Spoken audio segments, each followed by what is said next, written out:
Kdo je pa izumil žarnice? Ko se ti utrne vprašanje, so tu To pa znamo. radovedne 4. Veš, kakšno zanimivo radiovedno vprašanje grem raziskovati danes? Radiovedni na valu 202.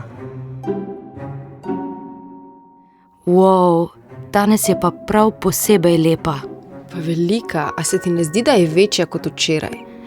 Pa nekako se zdi bližje, a ni? A misliš, da obstaja nevarnost, da dejansko trči v nas? Zajdo smo včeraj tako opazovali skoraj polno luno in se spraševali, če bi lahko tak kdaj padla na zemljo. Seveda se takšen razplet na prvi pogled zdi skrajno nenavaden, a za vsak slučaj, tako za lastno mirnost, sva odgovor preverili pri predavatelju z Pedagoške fakultete na Univerzi v Ljubljani, Juriju Bajcu. V resnici ni posebej težko vprašanje, bomo pa probali v 2 korakih recimo odgovoriti. Torej, zakaj neko telo sploh kroži okrog česarkoli?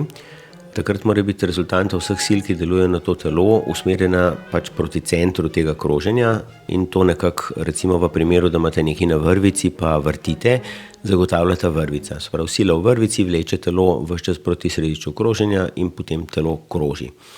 Zdaj, v primeru nevesnih teles je pa sila, ki deluje med temi telesi, tista, ki je pač odgovorna za to, da se eno telo drugega pač nekako drži, da ne odide kar stran, je pa to sila teže. Torej, v primeru Zemlje in Lune je to privlačna sila gravitacije med Zemljo in Luno. Torej, če prav razumem, gravitacija nadomesti vrvico. Ja, to je natančno res. Če se Luna giblje s konstantno hitrostjo, potem je tudi ta sila ves čas enaka in pomeni, da se tudi Luna giblje ves čas na enaki oddaljenosti od Zemlje. In to je nekako najbolj enostavno povedano, zakaj Zemlja torej privlači Luno toliko, da lahko ta kroži okoli Zemlje.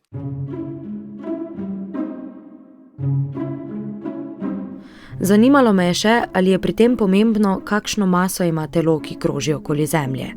Denimo, Luna zavzema le dober odstotek mase našega planeta. V resnici ta masa ni pomembna, zato ker je sila, ki deluje na telo, sila teže, ki je sorazmerna z maso obeh teles, torej z maso Zemlje in z maso telesa. Telo, ki ga pa v bistvu pospešujemo oziroma ki ga držimo na neki tirnici okrog Zemlje, ima pa to isto maso, to se pravi, se masa pokrajša. Zato tudi sateliti, ki krožijo okoli Zemlje, njihova masa v resnici ni pomembna. Pomembno je, koliko so oddaljeni od središča Zemlje in pa s kolikšno hitrostjo krožijo. To dvoje mora biti nekako usklajeno. In če prav razumem, če Luna ne bo spremenila svoje hitrosti, bo nekako ostala na tej krožnici in nikdar ne bo trčila v Zemljo. Kaj pa, če bi Luna kar naenkrat recimo zmanjšala svojo hitrost, bi se zgodilo tup in bi potem padla na Zemljo? Torej, če bi bila hitrost nekega kroženja v resnici nič, potem bi padla tako, kot pade kamen, ki ga spustimo iz roke. Če bi bila pa njena hitrost dovolj velika, vendar manjša od te, če bi se v trenutku to zgodilo, kar je seveda nemogoče, da ne bo koga strah, ampak če bi se v trenutku hitrost zmanjšala, potem bi v bistvu njena tirnica postala iz krožnice lahko elipsa, kar pomeni, da bi se v nekem trenutku bistveno bolj približala Zemlji, potem bi se pa bistveno bolj oddaljila, kot je pa zdaj kroži, ampak trenutno je na taki oddaljenosti in kroži s tako hitrostjo, da dejansko kroži bolj ali manj, torej da njena tirnica ni zelo sploščena in se to pač v bistvu ne more spremeniti, razen če bi neko telo trčilo, ampak telo zelo velike mase, česar pač nekako ne pričakujemo v našem Osončju. Lahko si torej oddahnemo. Luna ostaja dobro oddaljena od Zemlje. No, če smo povsem natančni, se celo oddaljuje. Ja, to je pa res, zaradi plimskih sil, kar je pač malo težje za razložiti, si lahko predstavljamo, da se Zemlja obnaša tako kot en motor, ki poganja Luno in zaradi tega se Luna nekoliko oddaljuje od Zemlje, istočasno se pa vrtenje Zemlje okrog lastne osi pa ustavlja. Ampak to se dogaja da se opazno spremeni, so potrebni milijoni let. Tako da mi v enem, človeškem zgodovinskem obdobju tega ne bomo kaj dosti opazili. Če to izrazimo v številkah, trenutno se Luna od Zemlje vsako leto oddalji za 3,5 centimetra. To se mogoče sliši nekaj takega, kar bi opazili, ampak to pomeni v 100 letih 4 metre, in 4 metre pri velikosti planetov in pa Zemlje ni toliko, da bi pač človek to lahko opazil, razen seveda z merilnimi inštrumenti.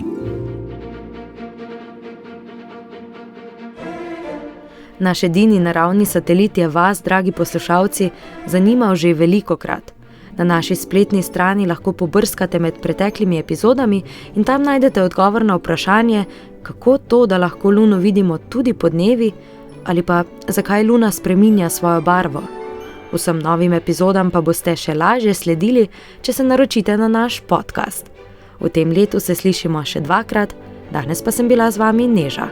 Srečno! Radiovedni. Zdaj se nam pa že mudi. Čaka nas novo radiovedno vprašanje.